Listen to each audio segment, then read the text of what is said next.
I don't think we can be in any doubt about the fact that there was some action in Lancaster House, but I think we can be in some doubt about what it was. And the big question, I think, is was it honesty or was it dishonesty? Something happened at Lancaster House this week that the political class has long avoided. And I think yesterday I was saying it was deeply dishonest. Today I think actually there was a flicker of honesty. Not in speeches, of course. Prime ministers never admit anything of the kind, but in the subtext, the silences, and the frantic denials. So Keir Starmer's agreement with Ursula von der Leyen was labelled a reset. And the word is carefully chosen, not rejoin, not renegotiate, but reset. A euphemism designed to assure Brexiteers that sovereignty remains intact, while simultaneously signalling to business and Brussels that Britain is back at the table, albeit under a tablecloth of national pride. The deal itself, worth Starmer claims £9 billion to the UK, is modest in some respects, but symbolically immense, and a lot of the details aren't in place. It grants the EU a further 12 years of access to British fishing waters, which is on the one hand a disgrace, but on the other hand, our fishing fleet is so wrecked, it's probably not in a position to fish those waters anyway, in exchange for streamlined checks on food, a veterinary agreement, defence cooperation, whispers of youth mobility. In other words, the UK is conceding something concrete, access to its waters, for the promise of reduced paperwork and re-entry into polite company. Predictably, the shrillest voices have cried betrayal. Kemi Badenoch, all indignation and backbench bluster, calls it surrender.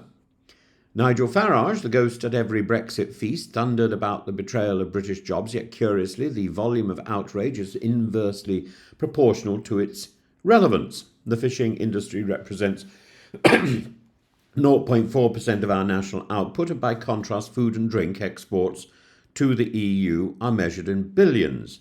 The numbers speak plainly. This isn't betrayal, it's triage.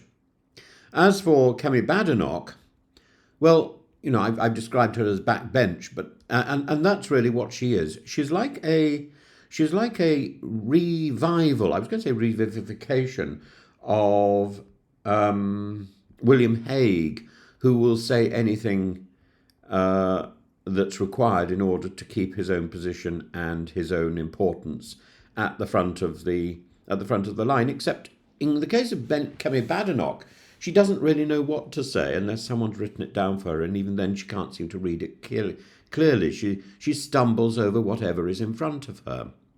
Will she end up as Foreign Secretary in 20 years' time in some grand new revival of the Conservative Party? She'll be lucky. She'll be lucky to be in Parliament. She is a disaster.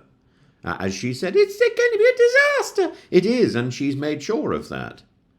Because she doesn't have the capacity to think through the problems. William Hague, clever man, but self-serving. Kemi Badenoch, self-serving and pathologically absurd.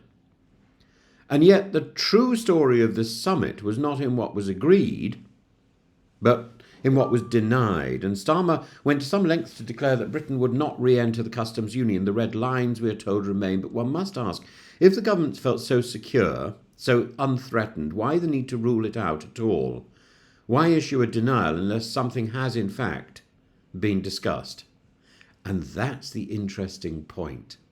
This is where the performance of denial becomes the real story, because despite Starmer's insistence, the logic of alignment is reasserting itself. The UK will dynamically realign with EU food standards, an elegant phrase for follow the rules without making them. We're once again a rule taker in a system we used to co-author.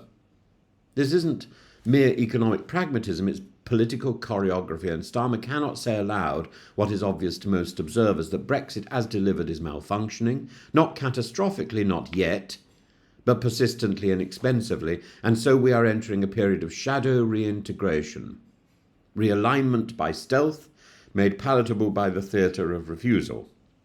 And this is what makes the summit so revealing, not because it produced a radical reimagining of Britain's place in Europe, it didn't, but because it showed that both sides are talking seriously again. Diplomacy has returned. Lancaster House did not play host to a war of words, but to a war of euphemisms, and that, oddly enough, is progress.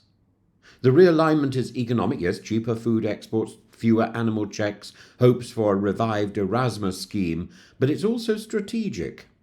Britain has signed a new defence pact with the EU, potentially unlocking access to a 150 billion euro fund. And in the age of Putin and Trump, shared security matters more than slogans. Yet Starmer remains wary, almost haunted by the ghost of 2016. He knows that any perception of rejoining by the back door could unravel Labour's cautious coalition.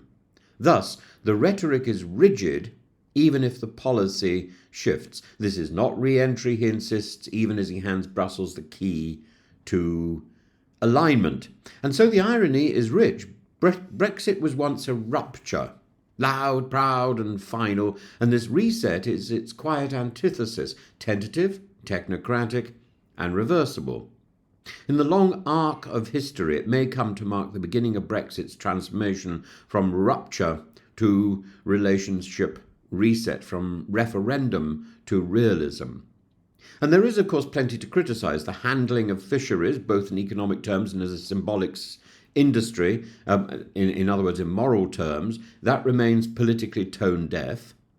And the scepticism around energy and green regulation is not unfounded. There are genuine debates to be had over regulatory sovereignty, the carbon border mechanism, and the balance of power with Brussels, but these are debates we can now have. Absolutely, we can talk about this now. The trench warfare of Leave versus Remain is being replaced at last by the language of real negotiation. And it is precisely Starmer's denials that prove it. When a leader loudly insists something is not happening, it's often because it's already underway. The customs union may be off the table today, but the table is set, the guests are gathering, and the invitations are quietly being printed. So let's call this summit what it was, a beginning, not an end, the return of diplomacy, the admission, however tacit, that total detachment is a fantasy, and that cooperation, however complex, is no longer taboo, and that the denials merely confirm that the reality is possible. Yesterday I was thinking that this is so much bluster that actually, as a reset, this is as far as we're going to get. I think now I was wrong. I think as a reset, this is the beginning of the reset. And the denials confirm that. The mood has shifted. The conversations are happening. And that, more than any document signed or veto avoided, more than any bluster from Jacob Rees-Mogg, is the most meaningful development of all. Oh, and by the way, about Jacob Rees-Mogg, why worry about Jacob Rees-Mogg? He's not even in power. That's the most meaningful development of all. The people who are protesting most are the people who don't have any power. They're either the Kemi Badenochs who don't know how to string a sentence together, or they're the Jacob Rees-Moggs who haven't got a seat. The people who matter are, broadly speaking, on board.